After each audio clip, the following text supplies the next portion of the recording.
Welcome to episode 394, where I'm diving into the deeper Ayurvedic wisdom behind exercise and recovery. I explore how true strength and vitality aren't just built through exertion, but through balance, rest, and effort that's tailored to each dosha type. So please stay tuned.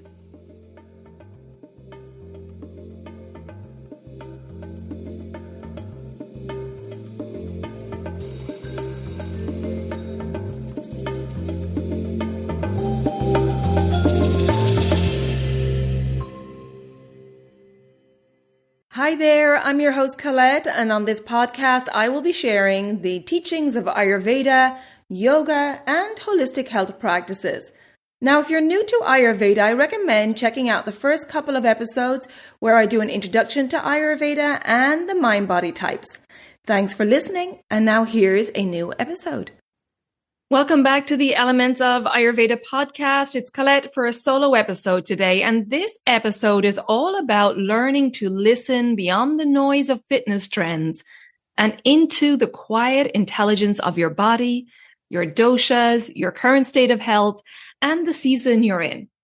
Because in Ayurveda, movement isn't just about pushing harder, it's about moving smarter with rhythm, intention, and restoration. In our fast-paced, productivity-focused culture, excessive exercise and inadequate recovery have become normalized. Ayurveda asks us to train in a way that is regenerative and not depleting. There are some core Ayurvedic principles to consider when choosing an exercise program, which include bala, or strength and stamina, agni, our digestive fire, ojas, our vitality, ritu, the season, and the season of life we're in also. And of course, we need to take into consideration our unique constitution, or prakriti, and our vikriti, which is our current state of health. I'm going to break down each one of these. So let's start with bala, which is strength and stamina. Bala in Ayurveda refers to physical strength, stamina, and immune resilience. It's derived from well-nourished tissues, or dhatus, balanced doshas, strong digestion, our agni, and robust ojas, which is our prime energy reserve, our vitality. So let's look at the natural bala tendencies of each dosha type. The vata dosha has naturally low bala. Their strength is more sporadic, often marked by quick bursts of energy followed by fatigue. They tend to deplete quickly and need more recovery time. The pitta dosha has moderate to strong bala. They often have strong drive and ambition, leading them to push hard in physical activity. However, their bala is susceptible to burnout if recovery isn't balanced with exertion. And the kapha dosha has naturally high bala. They have dense tissues, strong structure, and great endurance, but often lack the internal motivation to initiate or sustain high activity levels unless stimulated. Our doshic makeup determines our strength and stamina. Not all people are built to train the same way. That's why there's no one exercise program that fits everyone. Tailoring exercise and effort to one's bala avoids depletion, injury, and supports long-term strength. The next thing we need to consider is our agni, or digestive fire. Jathara agni is our main digestive fire, and each of the body's 7 tissues has its own metabolic fire, or dhatu agni. And that dhatu agni digests and assimilates nutrients. Strong agni equals efficient tissue repair, muscle recovery, the joints remain supple, and there's good cellular adaptation. Whereas weak agni equals improper tissue formation, leading to fatigue, slow recovery, or accumulation of ama, or toxins in the body.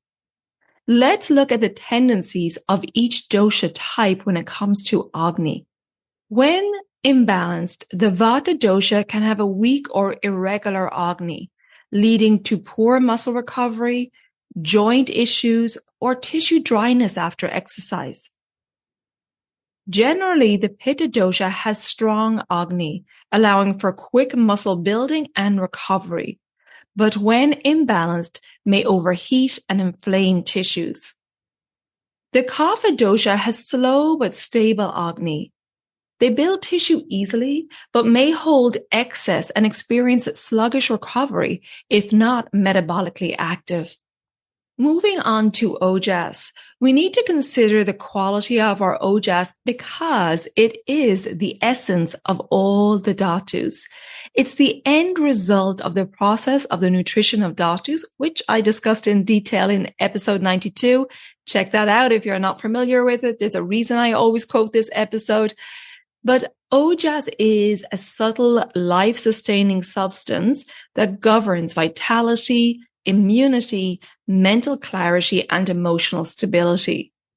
It's depleted by overexertion, stress, lack of sleep, and poor nourishment. This helps us to understand the importance of being aware of our energy output during exercise and how exertion versus the right effort influences our ojas, our immunity, and our vitality. The vata dosha is the most vulnerable to ojas depletion due to their mobile, light, and dry qualities. Pitta burns ojas through overambition, being overly competitive, which leads to overexertion and lots of heat in the body.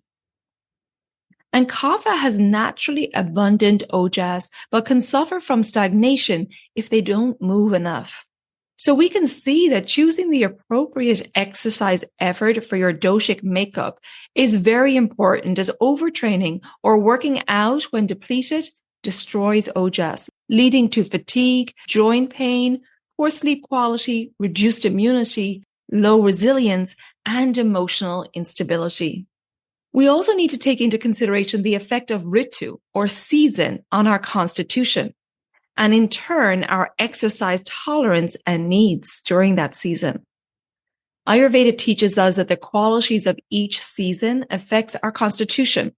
The macrocosm, the environment, affects the microcosm, our body. So let's take a look at some of the ritu or seasonal considerations we need to remember. Vata season has the qualities of dry, cold, and windy weather, which is the same as the qualities of the vata dosha, dry, cold, and mobile. Therefore, like is increasing like. And the vata dosha is very sensitive to imbalance during this type of weather. The other half of that Ayurvedic principle of like increases like is opposites pacify. And so bringing in the opposite qualities of dry, cold, and mobile during this season will help to restore balance. So in regards to exercise, if you have a high vata constitution or a vata imbalance and you're in the vata season where there's qualities of dryness, cold, and lots of wind, then you want to favor grounding, calming, and slower paced exercise. Something like restorative or yin yoga, walking in nature. Now, if you are outside, especially during windy weather, you want to make sure you cover your head and ears.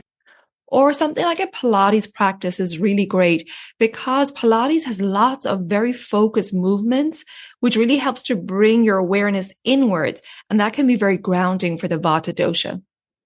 The pitta season has the qualities of hot and intense. And so it's important for those with a high pitta constitution or a pitta imbalance to avoid exercising outdoors in the middle of the day when the heat is at its most intense. Instead, favor cooling, non-competitive, and less intense exercise like swimming, which is ideal because it's in cooling water, or group exercise classes or sports, which are based on fun and being social rather than being ultra competitive. And calming yoga classes where it's a slow flow, restorative or yin practice rather than a hot power yoga class, which will just fire up pitta, especially during the hot season. The kapha season has the qualities of damp or moisture, heavy and cold, which can lead to sluggishness, stagnation, and a lack of motivation for those with a high kapha constitution. And so it's ideal to bring in the opposite by focusing on vigorous and stimulating activity, especially first thing in the morning to counter that kapha time of day from 6 a.m. to 10 a.m. Group classes can help to motivate the kapha dosha, like HIIT classes, which are high intensity interval training. And this is what kapha wants to think about rather than steady state cardio where you can talk easily while you're on your cardio machine, say in the gym. You want to do more intervals so that you're doing an interval where you bring your heart rate up to where you can no longer breathe through your nose, and then go into recovery period where your breath comes back to normal and repeat that again. So intervals are really ideal for the kapha dosha, again, because we want it to be more vigorous and stimulating for the body. And so we just talked about seasons, and now we need to think about the season of life or the stage of life, your age. There are 3 stages of life according to Ayurveda: the kapha stage from 0 to about 16 years, the teen years. Pitta stage is from teen to menopause, and then the vata stage is post-menopause. So in that kapha stage, from birth to puberty, there is a high kapha energy during this phase of life. There's lots of building strong tissues and bones. And during this period of growth and learning, it's important to encourage active social play with lots of variety in activities. During the pitta stage, from teen to menopause, this is where there's a lot of intensity at this stage of life, building a career, maybe building a family, building a home. So lots of output, which is why this pitta energy is here to fire us up during this stage, bringing drive and ambition. But moderation is needed, again, especially for those people with a high pitta constitution, because it's important to balance this intensity at this phase of life in order to prevent burnout. So we need to modify our exercise and lifestyle accordingly. And then in the vata stage of life, post-menopause, this phase of life brings more declining strength, which I actually just talked about recently in my episode on sarcopenia, which is age-related muscle loss. And there's also declining bone mass and ojas, vitality. In this stage, you want to choose exercise focused on joint care, mobility, strength, balance, and rejuvenation is very important here. Depending on a person's ability, this could include chair workouts or a modified yoga practice with a focus on balance and strength. So we can see here that adapting your exercise to match the season and the life stage context is really important. What's optimal when you're 25 years of age during the summer season may be harmful at 65 years of age during wintertime. This episode is sponsored by Kerala Ayurveda Academy, where Vedic knowledge is preserved and practiced in its full integrity. If you're exploring deeper principles of exercise and recovery from an Ayurvedic lens, their upcoming advanced programs might be the next step in your journey. The Ayurvedic Health Counselor and Practitioner certifications offer classical teachings, including support for dhatu balance, tissue rejuvenation, and ojas building post-exertion, all through the lens of personalized care. Enrollment is open now. Visit keralaayurveda.us/academy and use the code ELEMENTS100. That's ELEMENTS100 to save $100 on your next course. And you can find all that info in the show notes. And last, but certainly not least, of course, we need to take into consideration our prakriti, which is our natural constitution.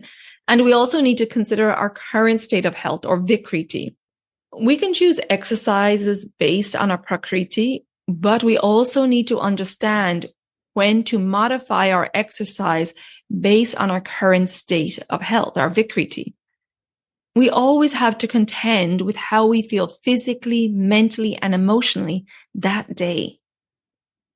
So now I'm going to take you through each dosha and discuss the best exercises and what to look for in terms of imbalances or vikriti.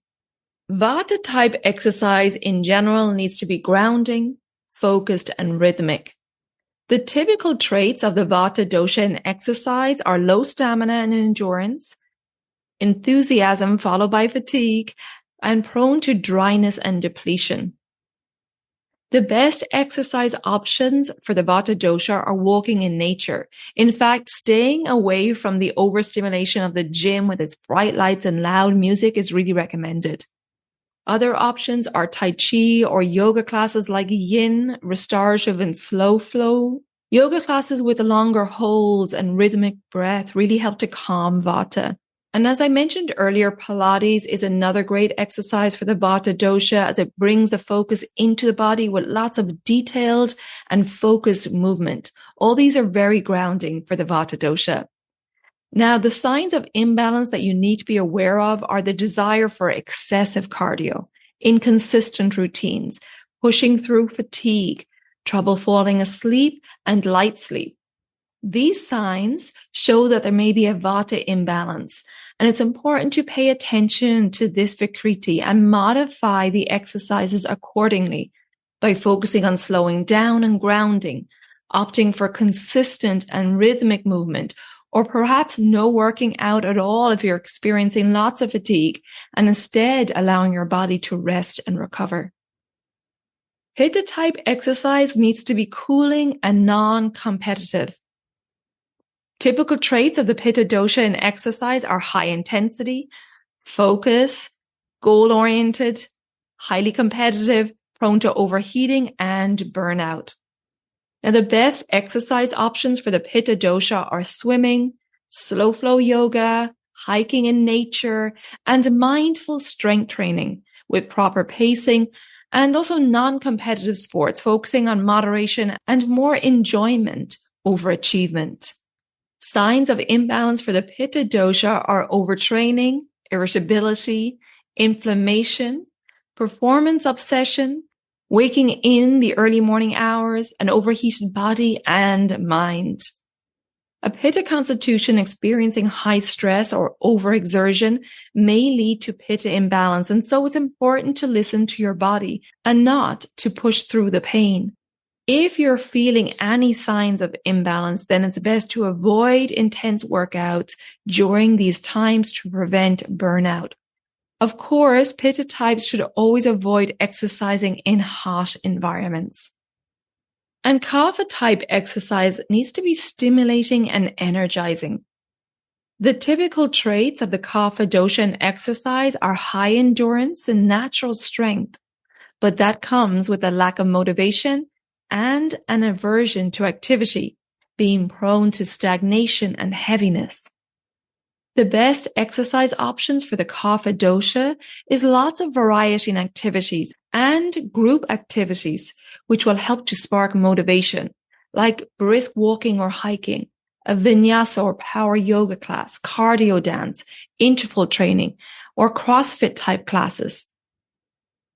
And signs of imbalance for the kapha dosha are lethargy, a lack of motivation, oversleeping, weight gain, sluggish digestion, and there may also be emotional eating.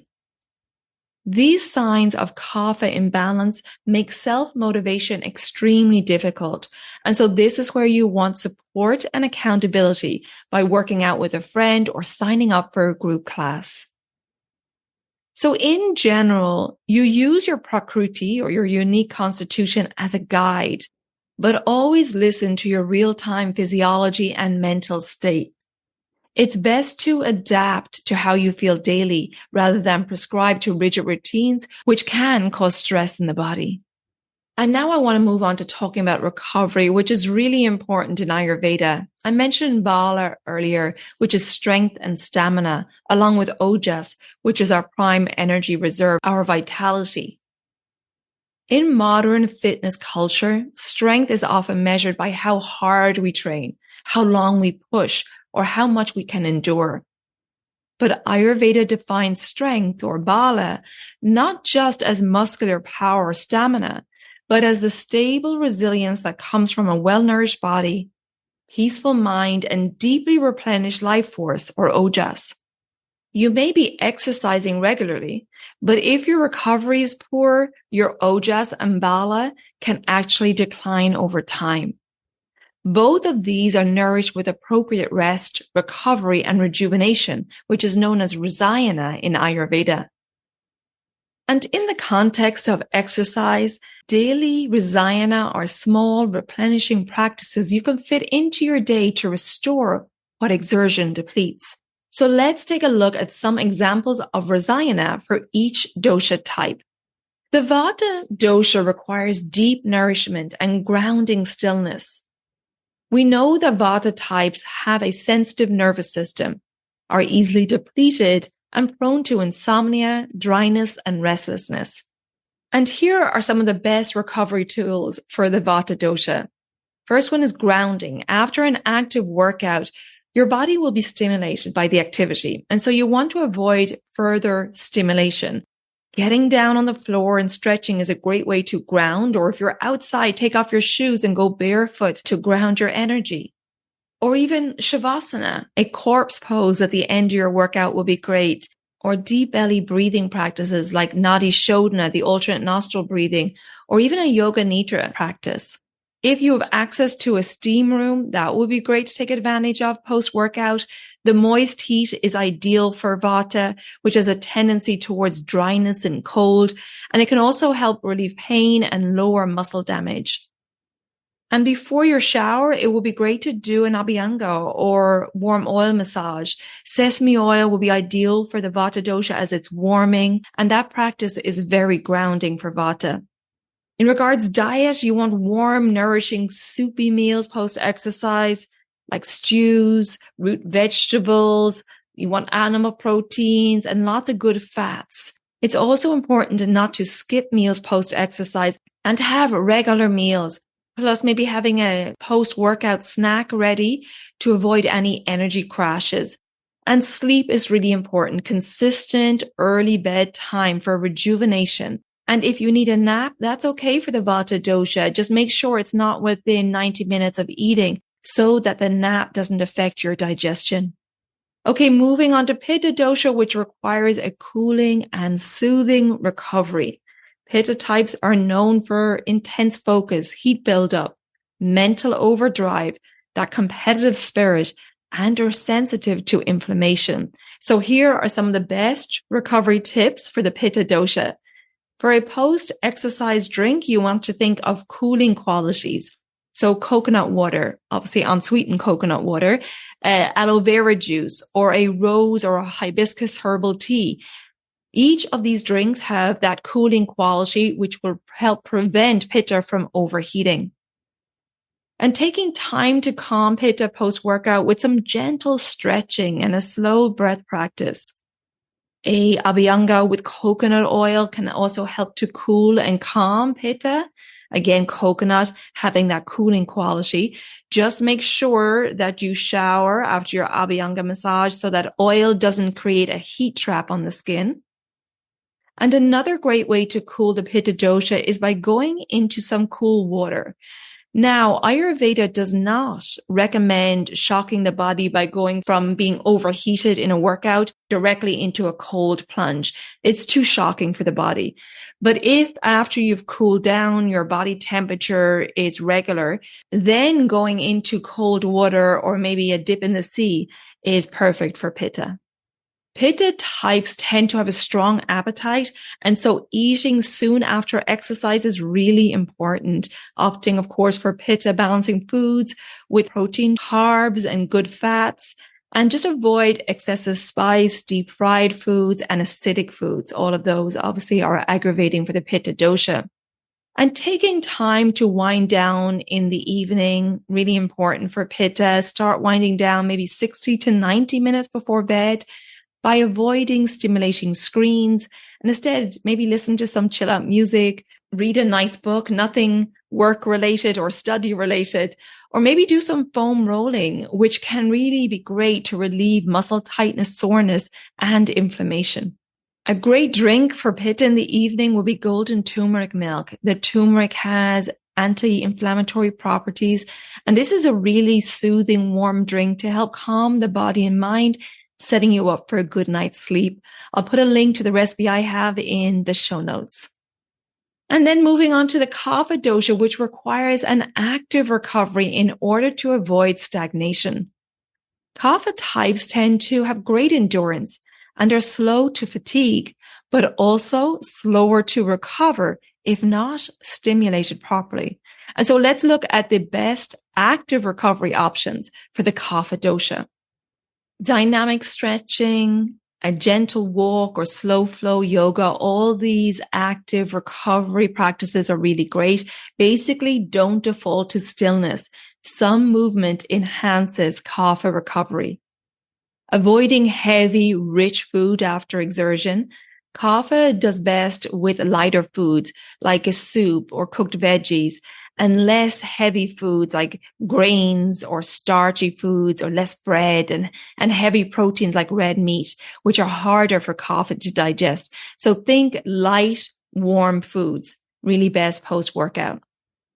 And warming herbal teas as well are ideal for kapha, like a ginger tea or cinnamon, or maybe something like a turmeric chai. And going on the theme of keeping things moving, a mild lymphatic stimulation with dry brushing the body before your abhyanga oil massage would be ideal. With that dry brushing, you're stimulating the circulatory and the lymph system. And for your abhyanga oil massage, the sunflower oil is a great oil for the kapha dosha. And using invigorating scents in your shower, like eucalyptus or rosemary, can help to stimulate kapha post-workout. Now, for kapha dosha, you want to avoid naps. Better to keep the body in light motion. If you do feel sluggish, a stimulating breath practice can really help to increase the energy. Something like Kapalabhati breath or bellows breath or ujjayi, which is the deep belly breathing practiced in most yoga classes. So the theme here with kapha dosha is keep that stimulation going post-exercise. Not intense, but always keep some light movement. So as you can see, each dosha type has different requirements when it comes to recovery. And when we hear rest, most people think only of sleep. Ayurveda views rest as multidimensional. It's physical, it's mental, and energetic replenishment. Physical rest is allowing the muscles, joints, and organs to restore after exertion. Mental rest is reducing sensory input, noise, and stimulation, especially crucial for vata and pitta types. And energetic rest is engaging in stillness, meditation, time in nature, or heart-centered activities to restore prana and ojas. And I also want to mention for women, it's really important to rest during the start of your menstrual cycle, as your body needs nourishment at this time. An intense workout during the first phase of your cycle can be very depleting. So for women, we have a great reminder to rest and recover once a month. Of course, that's if you have an active cycle. And so now I want you to check in with yourself and ask yourself, how do you currently rest after exertion? Do you allow yourself to recover, or do you power through? I recommend having awareness around your exercise and observing how you feel during and after exercise. And start experimenting with choosing exercise for how you feel physically and mentally that day. And maybe opting for a doshic recovery plan and seeing how that changes how you feel and how fast you recover from exercise. And if you want support, an approach tailored to you to take all the guesswork out of this, then please check out my online services. I offer online consultations, which are focused on healing, education, and empowerment. I have the Digestive Reset Cleanse, which comes with a 90-minute online consultation so that I can tailor the holistic cleanse program to you and your lifestyle.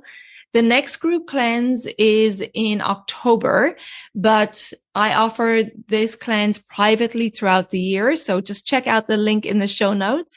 And then I have my daily habits for holistic health program. This is a great one if you want to study by yourself. It's a 28-day self-paced program with the objective to help you live in tune with the circadian rhythm and educates you on how to become your own healer by understanding that principle of opposites I talked about in today's show. And then I put all these services together in my Reset, Restore, Renew program.